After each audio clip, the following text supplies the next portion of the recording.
Assalamualaikum warahmatullahi wabarakatuh.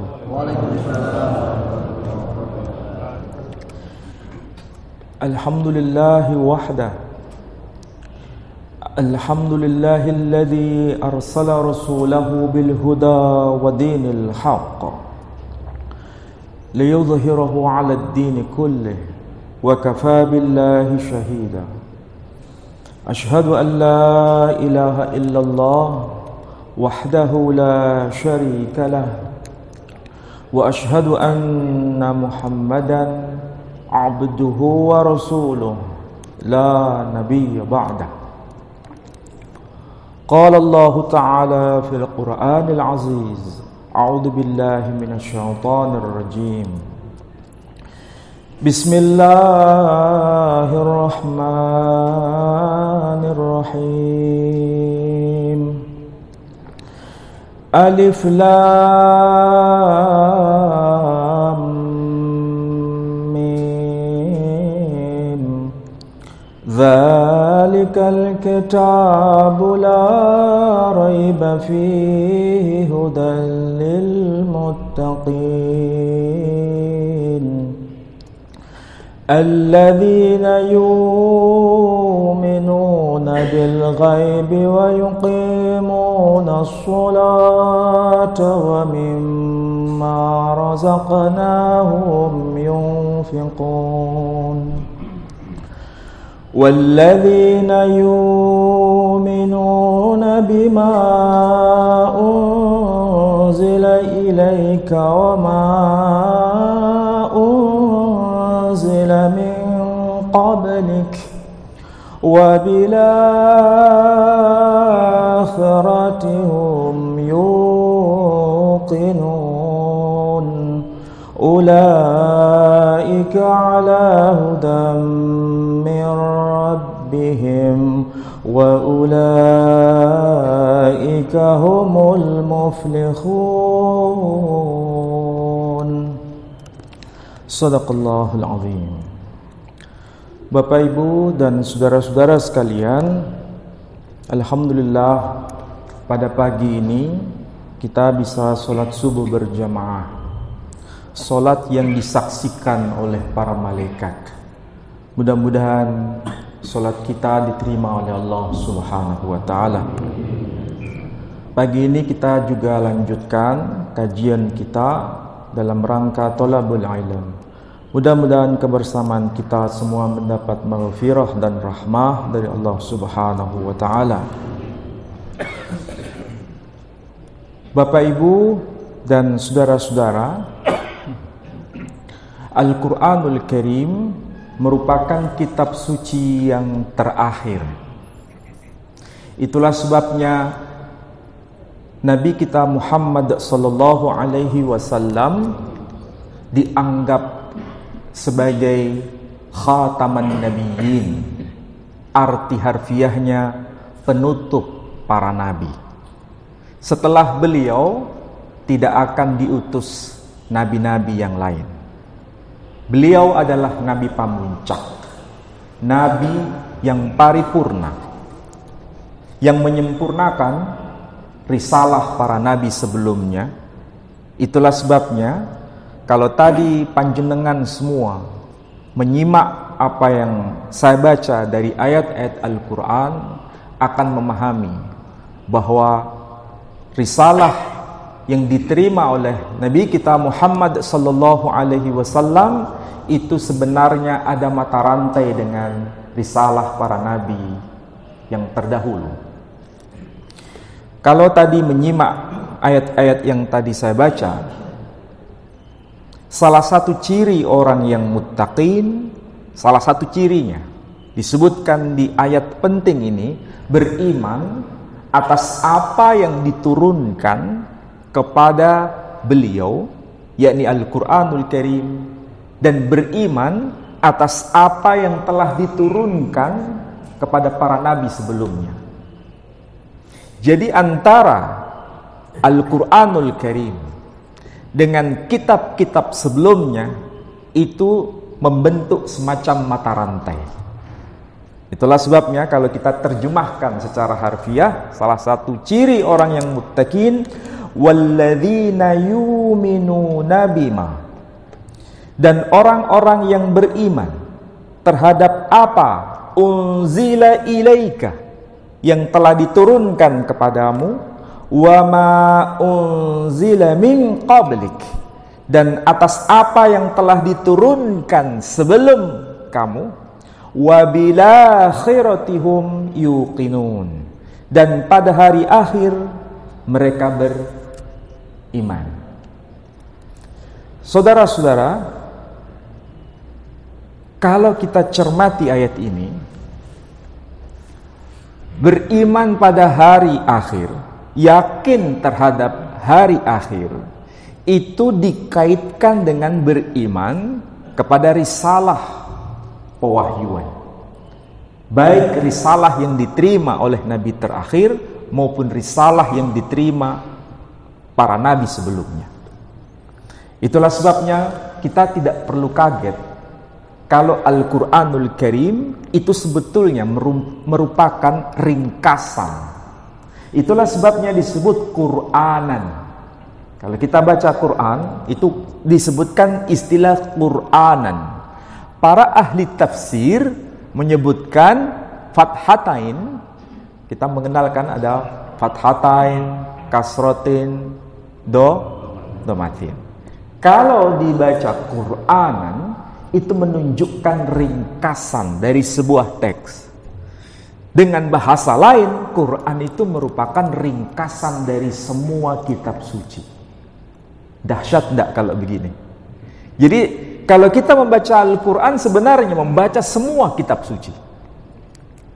Dengan bahasa sederhana, intisari dari semua kitab yang diturunkan kepada para nabi sebelumnya, itu dituangkan dalam kitab yang terakhir yang disebut Al-Quranul Karim. Tidak salah bila kita membaca Al-Quran menjumpai nama-nama kitab suci lain. Di antaranya adalah Taurat, Injil, Zabur, dan suhuf-suhuf yang lain. Dan kita tahu, kalau kita pernah membaca kitab yang ditulis oleh salah seorang ulama salaf terdahulu yang namanya Al-Imam Jalaluddin As-Suyuti. Beliau juga menulis kitab tafsir yang di pesantren itu diajarkan. Dan hampir sebagian besar tradisi Nahdlatul Ulama tidak pernah ketinggalan dengan tafsir yang disebut tafsir Jalalain. Itulah sebabnya disebut tafsir Jalalain, karena salah satu di antara penulisnya adalah Al-Imam Jalaluddin As-Suyuti, penulis kitab Al-Itqan fi Ulumil Quran. Nah, kalau pesantren pasti bahas kitab ini. Di dalam kitab itu dijelaskan ada istilah-istilah yang termaktub di dalam Al-Quranul Karim yang sebenarnya itu ada mata rantai dengan bahasa-bahasa lain. Kita tahu Al-Quranul Karim diturunkan dalam bahasa Arab. Tetapi Al-Quranul Karim keistimewaannya mengandung istilah-istilah yang sebenarnya ada hubungan dengan bahasa-bahasa lain. Termasuk istilah At-Taurah. Pertanyaannya sekarang, apa istilah At-Taurah itu? Akar katanya apa?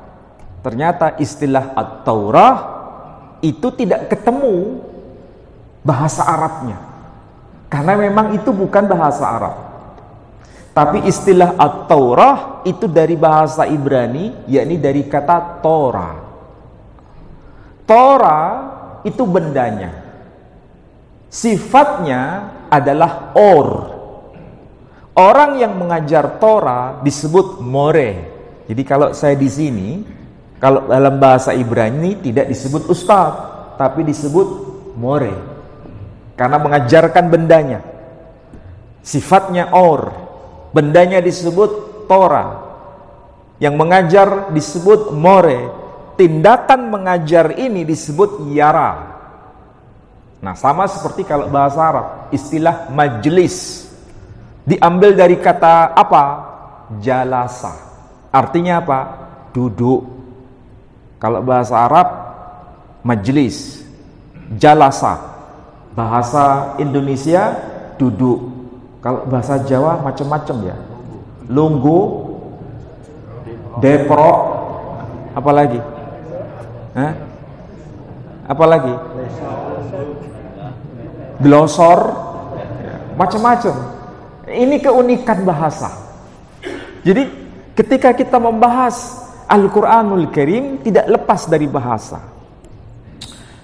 Kembali pada istilah tadi, At-Taurah, berarti ini ada kaitan dengan bahasa lain, dengan kitab lain yang diturunkan kepada nabi sebelumnya. Siapa nabi yang menerima Taurat?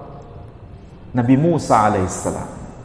Lebih menakjubkan lagi, kalau kita membaca Al-Quranul Karim, boleh membaca dengan sebutan misalnya, Hal ateka hadithu Musa. Biasanya kita membaca Hal ataka hadithu Musa. Bukan dibaca Musa, tapi dibaca Musa. Ini Quran, dua-duanya boleh dibaca, begitu. Ini sekaligus mengkonfirmasi bahwa Musa atau Musa yang bahasa Arab Quran itu ada mata rantai dengan nabi yang disebut dalam bahasa Ibrani dengan sebutan Moshe Rabbeinu alaihissalam. Moshe bahasa Ibraninya. Quran menyebut Mose atau Musa. Berarti orangnya satu atau beda? Satu. Hanya bahasa yang berbeda. Ini dahsyatnya Quran. Seandainya Quran hanya menyebut Musa, sementara kaum Yahudi menyebutnya Moshe, ada mata rantai yang terputus. Betul enggak? Bagaimana mungkin bisa ditemukan antara Musa dengan Moshe? Kayak ada enggak nyambung. Di situ Quran memberikan penguatan. Dari Moshe menjadi Musa, menjadi Musa. Atau dari Musa menjadi Musa, menjadi Moshe. Makanya mereka menyebut Moshe alaihissalam. Kalau kita menyebut Musa alaihissalam. Ini karena bahasa Ibrani dengan bahasa Arab itu satu keluarga. Nah, ini baru satu contoh. Belum lagi kalau kitab suci yang lain, Injil, Zabur. Makanya di dalam Al-Quranul Karim, dalam surah Al-Anbiya, apa arti harfiah Al-Anbiya? Para nabi. Jadi bukan satu nabi, tapi para nabi. Itulah sebabnya Quran menyebut Al-Anbiya. Nama surahnya Al-Anbiya. Di dalam surah Al-Anbiya, surah yang ke-21, ayat yang ke-105 ditegaskan. Allah bersumpah yang membuktikan bahwa ini bukan main-main. Ini bukan perkataan main-main. Tapi Allah bersumpah bahwa ini bisa divalidasi kebenarannya. Silakan kita mengujinya sendiri. Karena Allah kalau sudah bersumpah, tidak mungkin dusta. Dan kita bisa buktikan itu. Ayat 105 menyebutkan, Bismillahirrahmanirrahim. Walaqad katabna fiz zabur min ba'dil dzikr annal arda yarithuha ibadiyas salihun. Dan sungguh telah tertulis, telah termaktub di dalam kitab Zabur sebagaimana telah tertulis di Lauhil Mahfuz. Apa yang tertulis dalam kitab Zabur? Apa yang tertulis di Lauhil Mahfuz? Annal arda yarithuha ibadiyas salihun. Sesungguhnya bumi ini diwarisi oleh orang-orang yang soleh. Pertanyaannya, ini ayat Quran benar atau tidak? Benar. Ayat Quran ini benar. Tapi pertanyaannya, di situ Allah berkata, bumi ini sesungguhnya diwarisi oleh orang-orang yang salih. Itu juga termaktub dalam kitab Zabur. Pasti kita bertanya, apa betul di dalam kitab Zabur tertulis ungkapan seperti itu? Mana buktinya? Boleh nggak kita bertanya begitu? Berhak. Kita berhak bertanya begitu. Dan faktanya betul. Sampai hari ini, ayat itu ada. Hanya saja bukan versi bahasa Arabnya, tapi dalam versi bahasa Nabi yang menerima kitab Zabur, ditulis dalam bahasa Ibrani. Makanya disebut Mizmor le David. Sedangkan kita menyebut Zaburnya Nabi Daud. Jadi Daud orangnya sama atau beda? Sama. Sampean suka mana? Daud apa David? Sampean suka Daud. Jadi David itu bahasa Ibrani. David alaihi salam, Abraham alaihi salam, Moshe alaihi salam, Aharon alaihi salam. Ini tradisi Timur Tengah. Yang satu bahasa Ibrani, yang satu bahasa Arab. Kita menyebut Ibrahim alaihissalam. Maka di Quran disebut salamun ala Ibrahim. Ini bukti bahwa tradisi Timur Tengah itu ada kemiripan, meskipun beda bahasa. Nah, betulkah dalam kitab Zabur tertulis kayak begitu dalam versi bahasa yang dipakai oleh Nabi Daud? Jawabannya iya. Sampai hari ini, meskipun diterjemahkan, jejaknya tetap ada. Kalau dalam versi bahasa Ibraninya tertulis Sadiqim yirithu eretz. Orang-orang benar mewarisi bumi. Sadiqim, bahasa Arabnya as-sadiqun. Mirip enggak? Mirip. Nah, ini kalau kita pelajari bahasanya. Sadiqim, as-sadiqun bahasa Arabnya. Yarifu bahasa Arabnya, Ibraninya menjadi yirefu. Al-ard bahasa Arabnya, Ibraninya menjadi eret. Mirip tak? Mirip. Ini dahsyat Quran tuh. Cuma masalahnya kadang-kadang kita nggak sampai detail begitu. Tapi dari sini kita punya pemahaman. Quran ini ada sambungannya dengan risalah para nabi sebelumnya. Fungsi Quran itu dua. Apa yang benar di dalam teks sebelumnya akan dikatakan benar. Apa yang menyimpang dari teks sebelumnya, Quran meluruskannya. Jadi fungsi Quran sebagai musaddiq itu dua. Benar, katakan benar. Keliru, katakan keliru. Ini pelajaran untuk kita.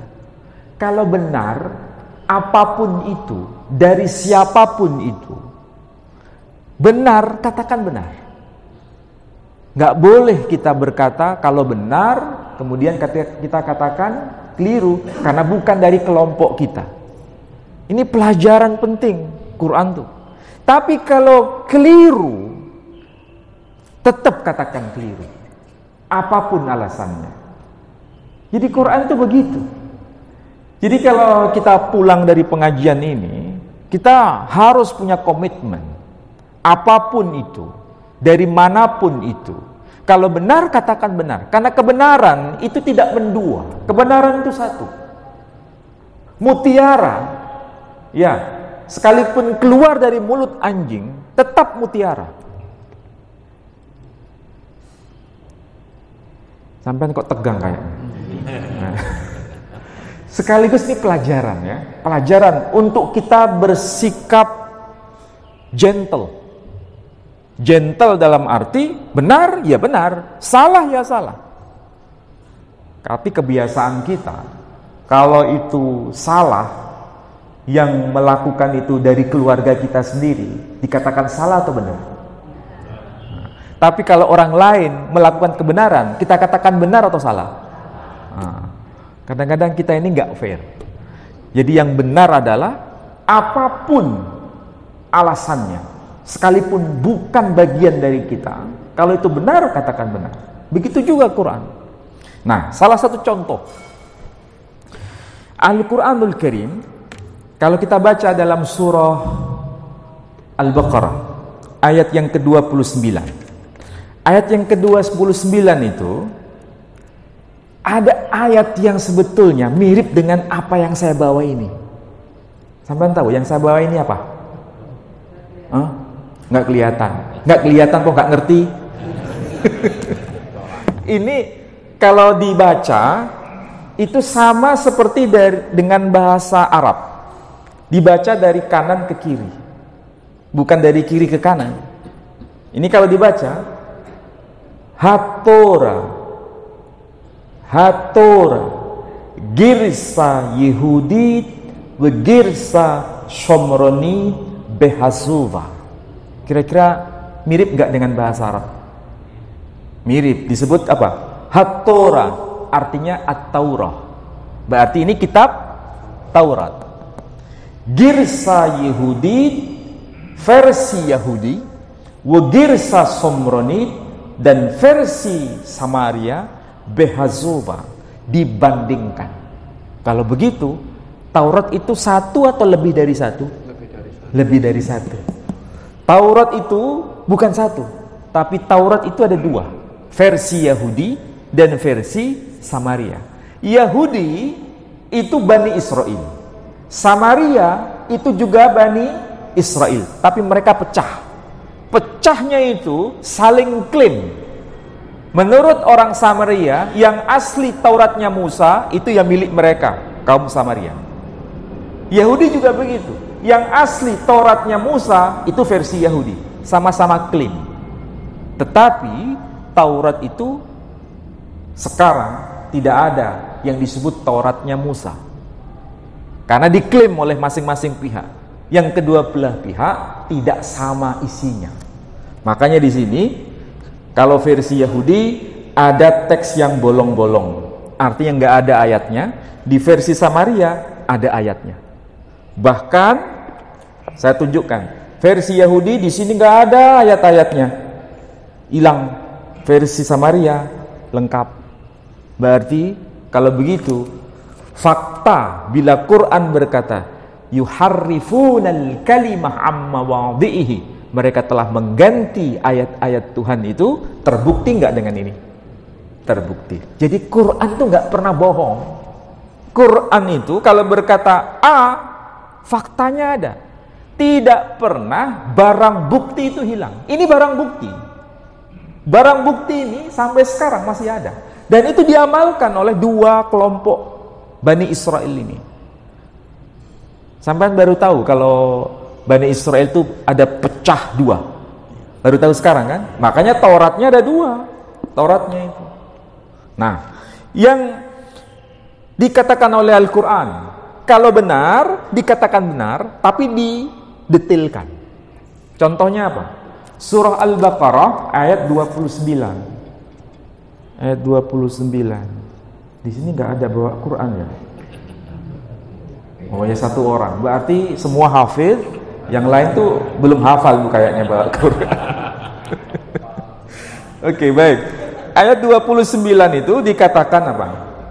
Huwallazi khalaqalakum ma fil ardi jami'a thumma istawa ila as-sama'i fasawwahunna sab'a samawat wa huwa bikulli syai'in alim.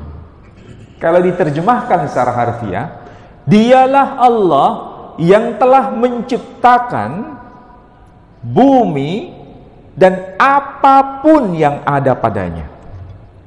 Tsumma stawa ila samai fasawwahunna sab'a samawat. Kemudian dia menciptakan langit dan sekaligus fasawwahunna, menyempurnakannya. Ini bentuknya bukan satu langit, tapi banyak langit. Maka disebut hunna fasawwahunna, dan sekaligus menyempurnakan langit-langit itu. Berapa jumlahnya? Dirinci di situ. Sab'a samawat, 7 lapis langit. Wa huwa bikulli syai'in alim, dan dia Allah atas segala sesuatu amat sangat mengetahui.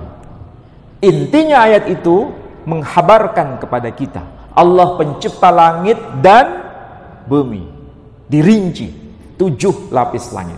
Apakah ayat begini itu termaktub di kitab ini? Saya tanya sekarang, jawabannya iya atau tidak? Ya, tapi iyanya itu tidak sama. Iyanya itu di sini global, di Quran dirinci. Buktinya apa? Kalau di sini itu tertulis, teksnya sederhana, hanya ini, Sefer Bereshit. Sefer itu artinya sifr. Kalau dalam Quran ada kan asfaro, ya kan? Saya pernah baca nggak itu? Oh, nggak pernah baca. Berarti bukan hafidz kalau begitu. Jadi kalau sifr, bahasa Arabnya, bahasa Ibraninya sefer, bahasa Arabnya asfaro, mirip lembaran-lembaran. Nah, ini Sefer Bereshit. Bereshit itu arti harfiahnya pada mulanya. Dari 2 kata, huruf ba, di sini bet, alef, alif, ta, tet, jim, gimel, dal, dalet, ha, het, qaf, kuf, ya, yot, lam, lamet. Mirip tak? Nah, di sini disebutkan Bereshit, bet, reshit dari kata rishon, rishon dari kata resh. Jadi kalau mau belajar bahasa itu semakin mantap kita itu. Jadi arti harfiahnya kitab kejadian, kitab permulaan. Kalau bahasa Jawanya purwaning dumadi. Ada yang Jawa nggak di sini? Apa itu purwaning dumadi? Permulaan, ya. Nah, di sini disebutkan Bereshit bara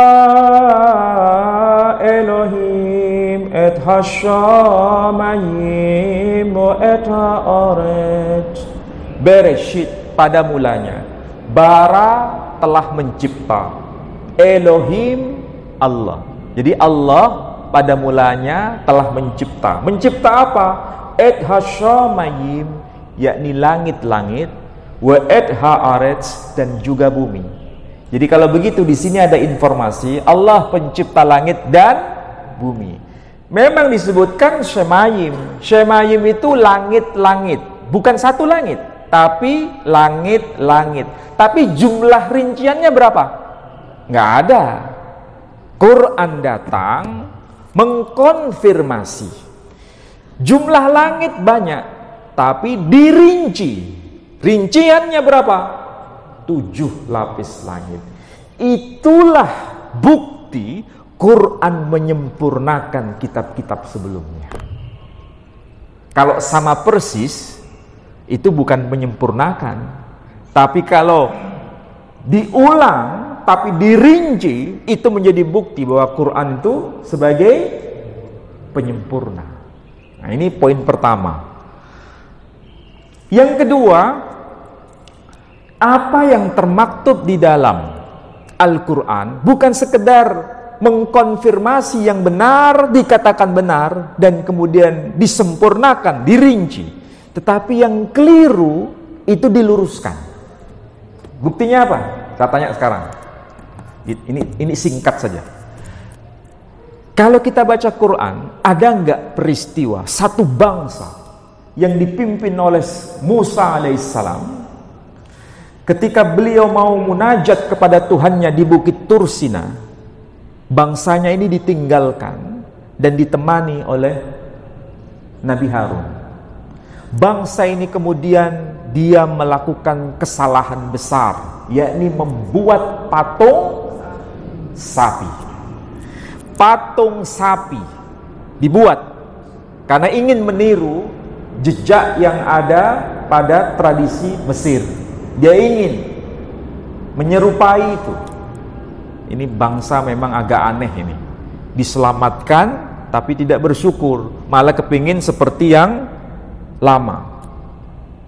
Nah, di Quran siapa yang membuat patung sapi itu? Samiri. Samiri atau Nabi Harun? Samiri. Quran menyebut Samiri. Tapi di sini yang membuat patung sapi bukan Samiri. Di sini yang membuat patung sapi Nabi Harun. Kalau begitu, Nabi Harun dengan Samiri itu tokoh yang sama atau beda? Beda. Itulah sebabnya Quran datang untuk mengoreksi. Kalau di sini ditulis Nabi Harun, maka dikoreksi oleh Quran dengan nama bukan Nabi Harun tapi Samiri. Itulah fungsi Quran. Jadi dengan bahasa lain, Quran itu sebuah mukjizat yang Allah sampaikan kepada Nabi kita Muhammad sallallahu alaihi wasallam yang tentu saja berhak untuk diteliti oleh siapapun. Ketelitian Quran bukan hanya soal ayat demi ayat, tapi kata demi kata. Dan saya pernah berikan contoh kan, kata demi kata begitu simetris, begitu luar biasanya Quran. Tidak perlu jauh-jauh. Quran ini terdiri atas 114 surah. Tetapi antar surah kalau jumlahnya tetap sama. Contoh, surah pertama, surah Al-Fatihah, digabung dengan surah terakhir, surah An-Nas, surah ke-114. 114 tambah 1 berapa? 115. Surah Al-Baqarah, surah kedua, urutan nomor 2. Kemudian surah ke-113. Kalau ditambahkan, jumlahnya berapa? 115. Surah ke-112 digabung dengan surah ketiga, jumlahnya berapa? 115. Terus begitu sampai ke atas. Apakah ini kebetulan? Nggak ada yang kebetulan. Kadang-kadang kita bertanya, kenapa ya jumlah surah dalam Quran 114? Kok bukan 115? Kok bukan 110? Jumlahnya tetap sama. Siapapun itu, apapun madhabnya. Mau di sini madhab Syafi'i, mau di Maroko madhab apa? Maroko, madhab Maliki. Yang tadi saya baca itu qiraah Warsh. Yang tadi saya baca itu qiraah Warsh dipakai di kalangan madhab Maliki. Makanya saya baca walladzina yu'minuna bima unzila ilaika wa ma unzila min qablik wa bil akhirati hum yuqinun. Kalau kita membacanya wabil akhirati hum yuqinun. Kalau Warsh bukan wabil akhirati, tapi wabila. Begitu caranya. Tapi dua-duanya benar. Dari siapa? Nabi SAW mengajarkan kepada para sahabat, mengajarkan kepada generasi setelahnya dan seterusnya dan seterusnya. Ini dahsyat Quran tuh. Jadi saudara-saudara, sebagai kesimpulan, bacalah Al-Quran dengan penuh ketakjuban. Bahwa Al-Quran ini bukan sekedar dibaca sebagai sarana mencari pahala, tapi merupakan sebuah kitab yang ada kaitannya dengan risalah para nabi sebelumnya. Ibaratnya kalau kita sekarang menjadi muslim, itu sebetulnya tidak kehilangan yang lama. Saya pernah ngomong dengan para mu'allaf. Nanti ini saya harus bertemu dengan para mu'allaf dulu. Saya selalu meyakinkan begini. Saudara itu menjadi muslim tidak kehilangan yang lama. Tahu maksudnya? Saudara itu, bukan ini maksudnya, tapi mereka. Saudara itu menjadi muslim tidak kehilangan yang lama. Dulu mengikuti Injil, sekarang menjadi muslim tidak kehilangan Injilnya. Dulu mengikuti Isa, ketika menjadi muslim tidak kehilangan Isa. Jadi tidak kehilangan, tapi disempurnakan. Kalau dulu mengikuti Isa, sekarang ditambah mengikuti Muhammad sallallahu alaihi wasallam. Dulu mengikuti Injil, sekarang ditambah mengikuti Al-Qur'anul Karim. Berarti terbuang atau tidak? Tidak terbuang, tapi semakin disempurnakan. Tapi celaka bagi mereka yang awalnya Muslim, yang beriman terhadap Quran, malah membuang Quran. Dan semakin dia sempurna atau semakin tidak sempurna? Semakin tidak sempurna. Pembahasaan seperti ini membuat mereka itu semakin makjelek. Apa itu makjelek? Mantap. Kenapa? Tidak ada masalah. Nah, kemarin saya di Jakarta. Namanya Cik Fani. Anaknya masih kecil-kecil. Nah, namanya Cik itu berarti laki atau perempuan? Perempuan. Chinese atau bukan? Chinese. Cik Fani. Anaknya masih kecil.